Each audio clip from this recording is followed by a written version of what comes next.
Bishop Allyson Abrams.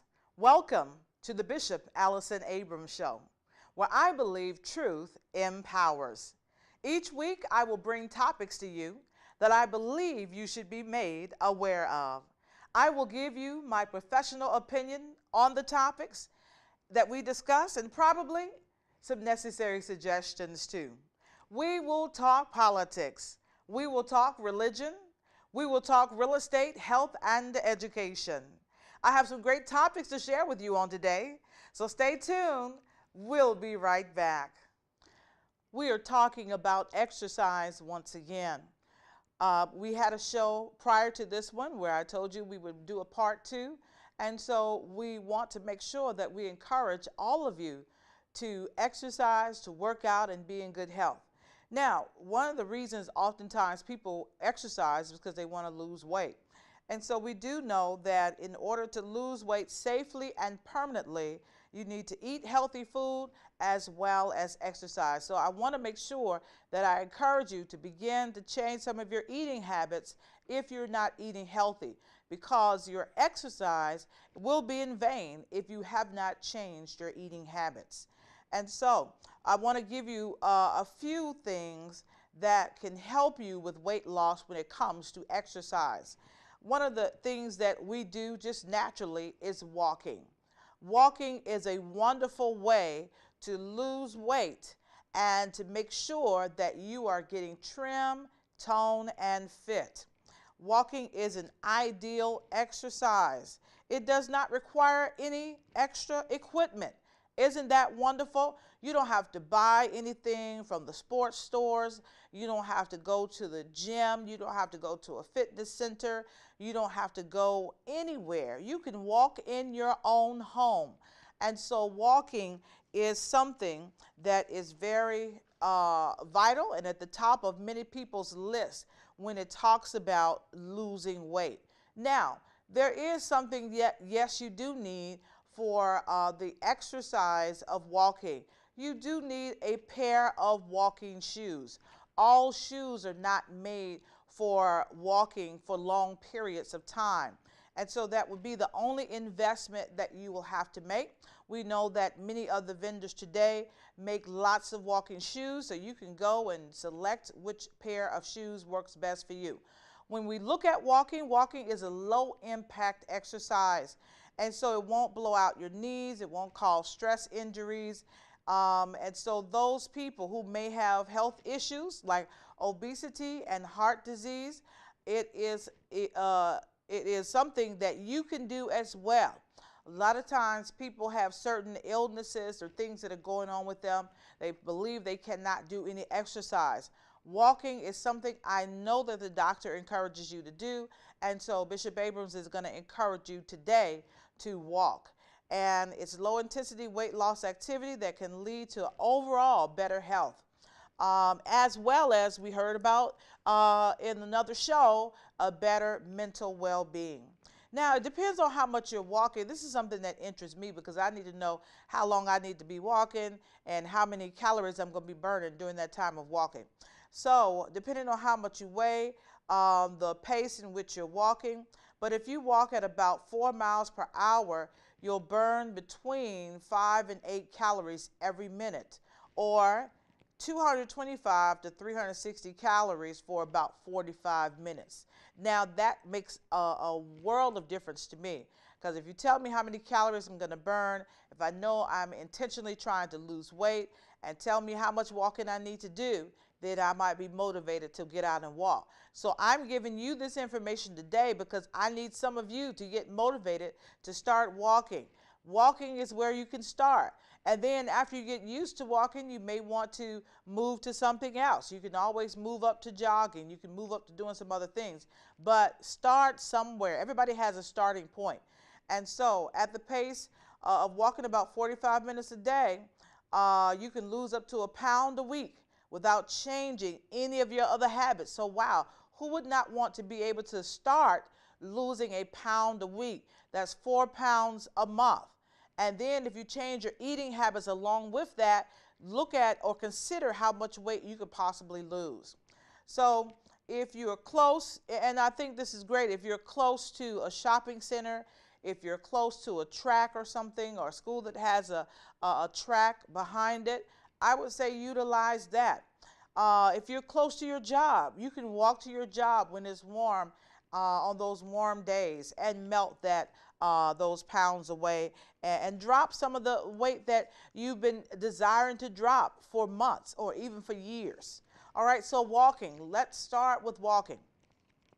Let me give you another suggestion. Swimming. Now, I know swimming is something lots of people did as young people, as children, and now you may not have access to a swimming pool.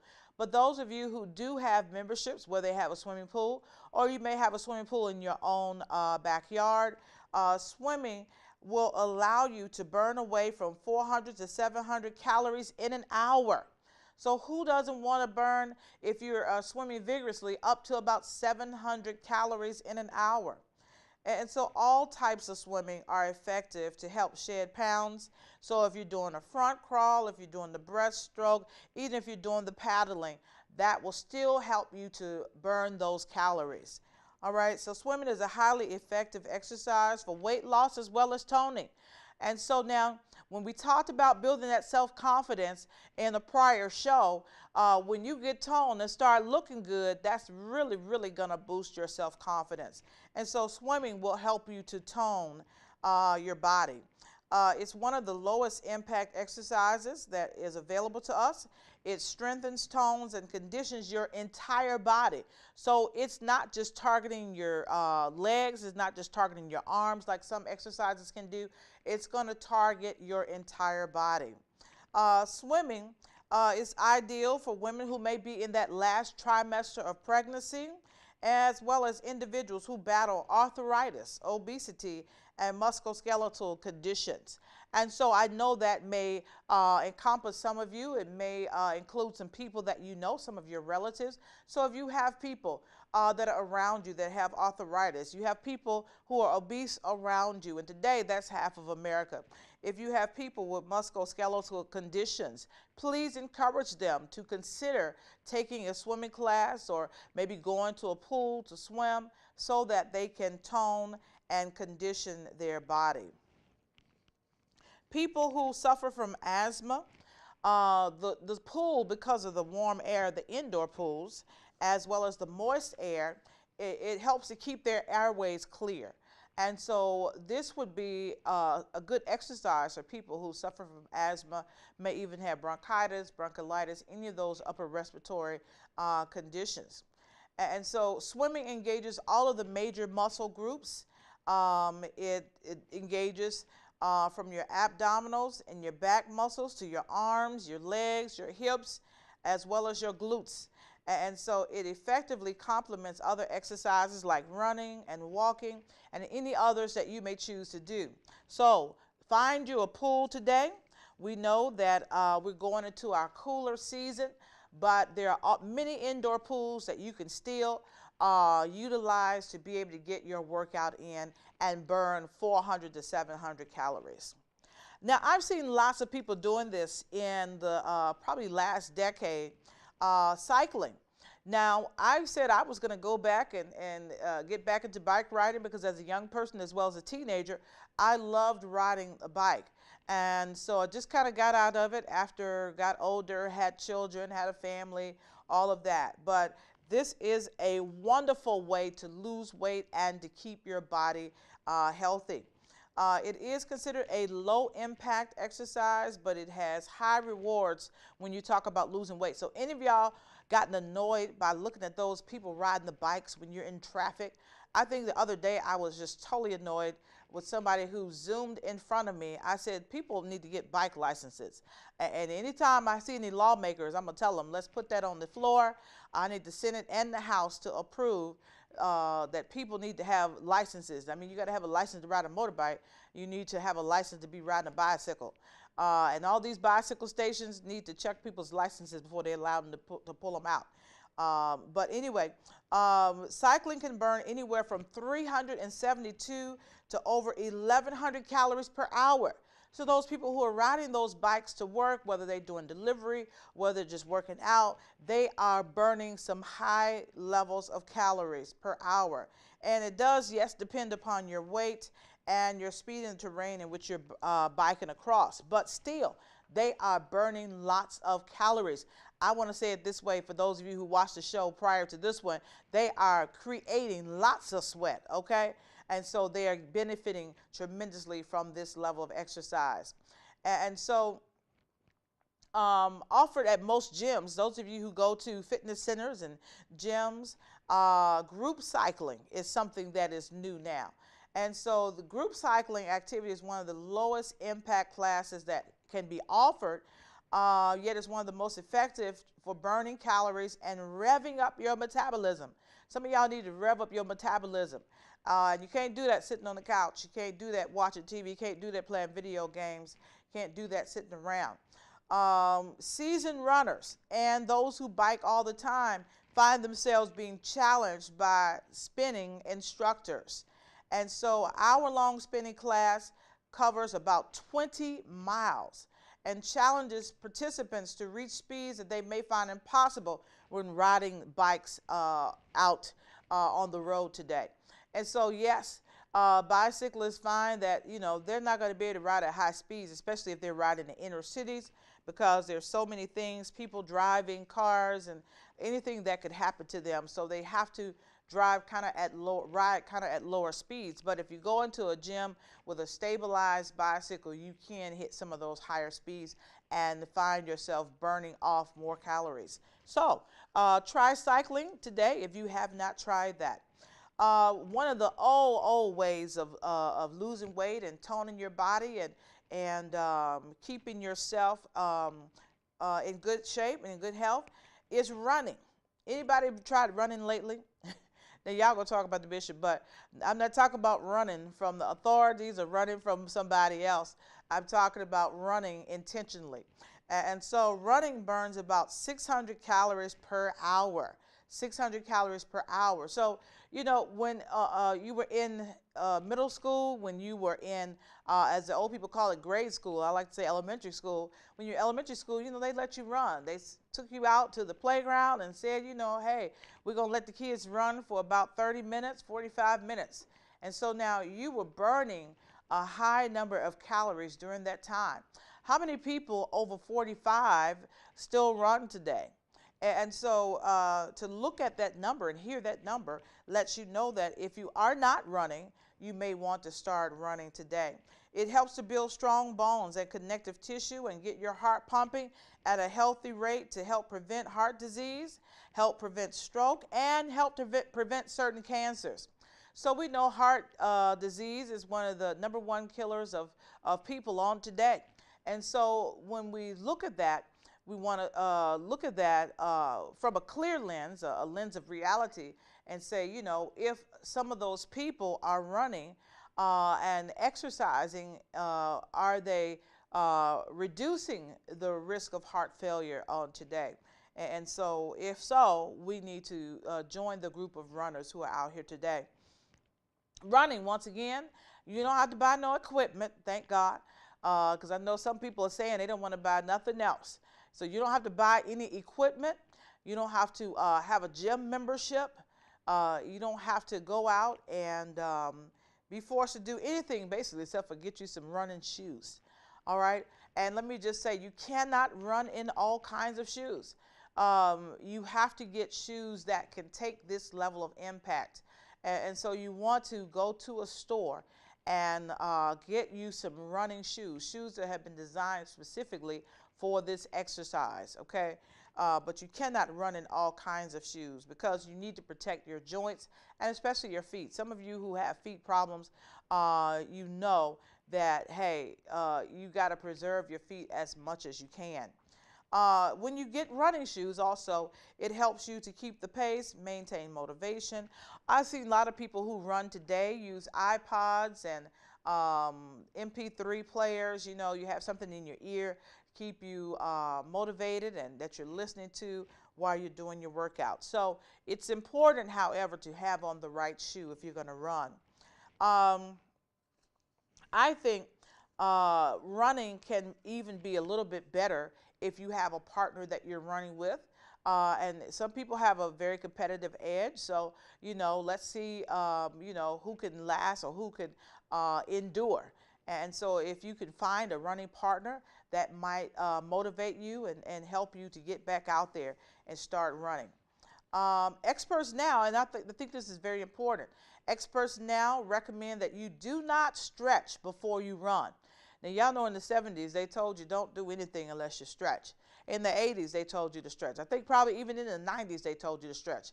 And I don't know how we're supposed to keep up because every time we turn around, they're changing something. But now the experts are saying, do not stretch before you run. Instead, they want you to warm up by marching in place.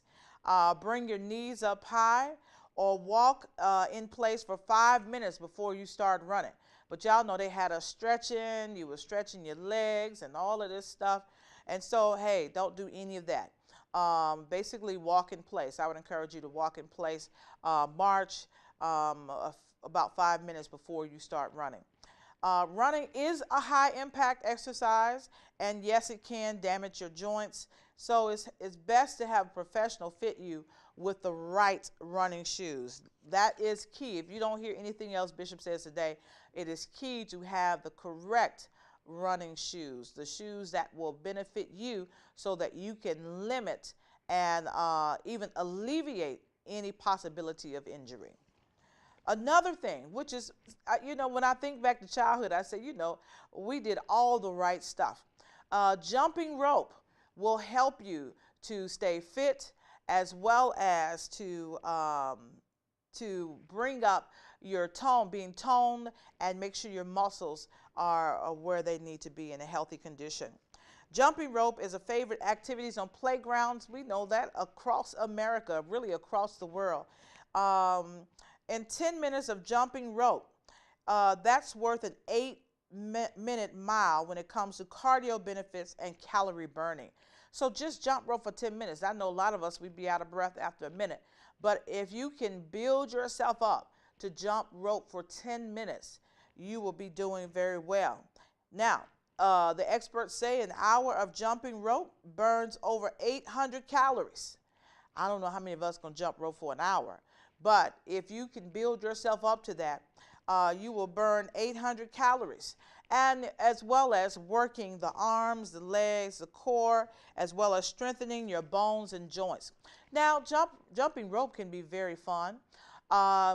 Jumping rope, you can sing, you can do some creative stuff.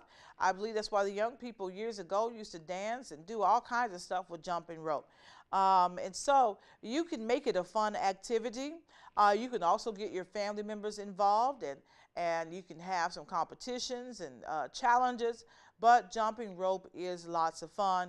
And just because we're no longer children doesn't mean that we can't still have the benefit of that which we did at an early age. Jumping rope also is excellent when you talk about improving coordination, agility, and endurance. And so now coordination is something that we still have to work on as we age in America today. Jumping rope is a high-intensity activity, and so you don't need to do it for a full hour necessary to reap the benefits. But when we have high-intensity activity, you do have to remember that you are at risk for injury. And so you want to make sure that you are avoiding any possibility of injury every chance that you can when you are doing exercise. So when you talk about jumping rope, make sure your knees are slightly bent as you hold the rope at hip height with your palms facing your body. I don't have to tell some of y'all about how to jump rope, but some people may need to know so that we won't be encouraging injury, but we'll be encouraging safety. Push off on the balls of your feet, keeping your knees soft and your upper body perpendicular to the floor. Don't bounce between jumps or you will risk injury. So the experts say a great 13-minute jump rope workout involves 1 minute of intense activity followed by 1 minute of rest. Start with a basic jump during which both feet push off and land at the same time. And then there are some things you can do to alternate as well as thus repeat the cycle. So If you don't have a jump rope, you may want to consider going out to purchase one so that you can do that well-loved exercise to help you get toned and to get fit on today. Now, step aerobics, I remember that from many years ago. Step aerobics is another way that you can help yourself to experience weight loss. It was very popular in the 80s. It is a low-impact workout with excellent cardio and calorie-burning benefits. So a 45-minute step aerobics workout will burn about 550 calories while targeting the muscles in the legs, the hips, as well as work out the core muscles and improve condition. So who doesn't want their legs to look good? Who doesn't want their hips to be toned? And so step aerobics involves cardio routines that utilize an elevated platform. So many of you remember or recall seeing the little step that you would get on. Now, one thing that's important when you talk about if you're going to purchase your own step and possibly do step aerobics at home, you know, some of us, we don't like to go to the fitness center. We don't like to go to the gym. Some of us are too busy, and by the time we have time to get around to that, it's very late, and we don't want to do that very late. So if you do purchase a step, you want to make sure that you get one that is for your height. And so a step that is too high puts more force on the knees, which can lead to soreness and thus to injury. So you want to choose a step that when you put your knee, that will put your knee at a 90-degree angle when your foot is resting on the step. And so you have to put your whole foot on the step in order to see if your knee is at 90 degrees. And if so, then that is a step that is for your particular height that would be advisable for you to work with. All right, but it's a great way to burn calories. It's a great way to get exercise in, and you don't have to go to a gym. You can always purchase a DVD that will assist you in doing that workout from home. All right, and so an hour of step aerobics provides you with the same fat burning and cardio benefits as a 7-mile run. Wow. And so you want to make sure that the 90-degree is where your knee is when you have your foot resting flat on the step. There's something that is also called treadmill rounds. Now, many of you have treadmills in your homes. I have a treadmill as well. We have a treadmill at our house. And so treadmill is a great tool for getting in a good calorie burning workout. And so some of us walk, some of us jog, some of us run on the treadmill. Sometimes it can get a little boring. So that's why in many of the facilities and the gyms, they give you a television to watch, because just walking on the treadmill is nothing exciting or intense about that. But treadmill rounds utilize the treadmill to get the heart rate up, followed by floor exercises that include plenty of resistance training to strengthen the muscles and increase metabolism to help you burn more fat throughout the day. So the suggestion here is that you don't stay on the treadmill the entire time. You do a high-intensity workout on the treadmill, and then you get off and you do some other workout, and then you get back on the treadmill, get off and do a different type of workout, then you get back on again. So that's what's called treadmill rounds. And so those are good to do, you know, if you have time to do all of those. The suggestion is that you do 3 rounds. And so before you begin, you want to make sure that your first round, you adjust, this is a suggestion, you adjust the treadmill to a 10% incline. And so now, y'all know the inclines can really, really give you a workout.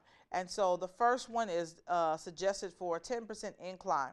And then you can get off after about 30 seconds to a minute. Do possibly 10 push-ups, 10 lunges, whichever you choose to do. And then do round 2 on the treadmill. You got to set the treadmill speed to about 11 miles per hour. And with that, you want to run on the treadmill for about 30 seconds to a minute. And then you can do 10 curls, followed by 10 crunches. Then round 3, you're going to get back on the treadmill, and you're going to set the speed to about 11.5 miles per hour. Do that for about 30 seconds to a minute. You're still on this incline now. And then perform 10 push-ups and 10 squats. So that's what's called treadmill rounds, okay? So if you're a beginner, start with just one repetition of each round and work your way up till you can do 3.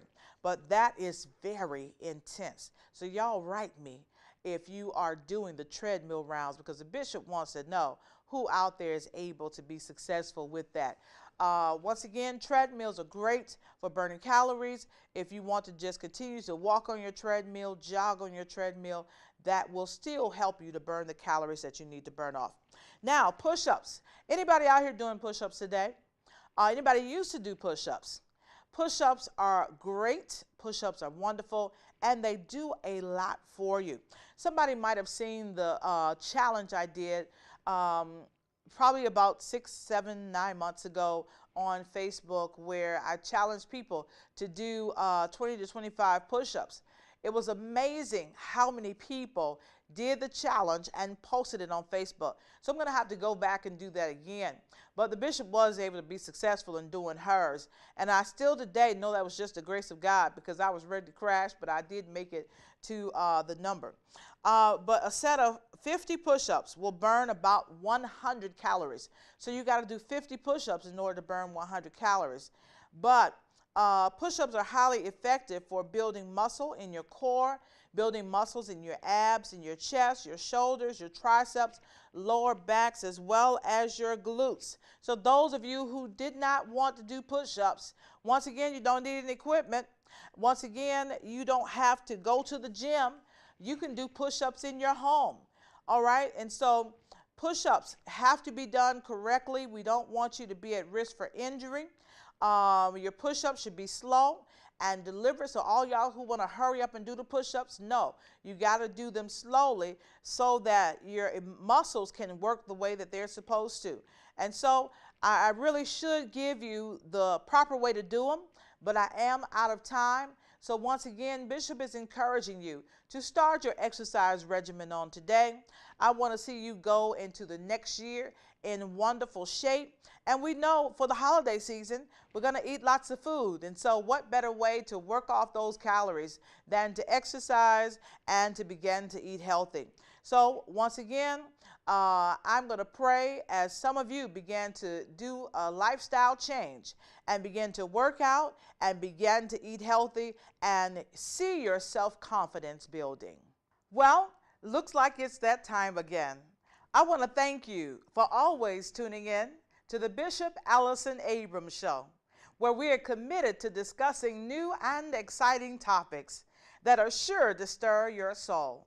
The Bishop Allyson Abrams Show is the place where you can hear trending topics and honest opinion. We discussed some great topics today. I do hope you were moved by what you heard. Tune in each week to our show. And remember, truth empowers. You see, church, I just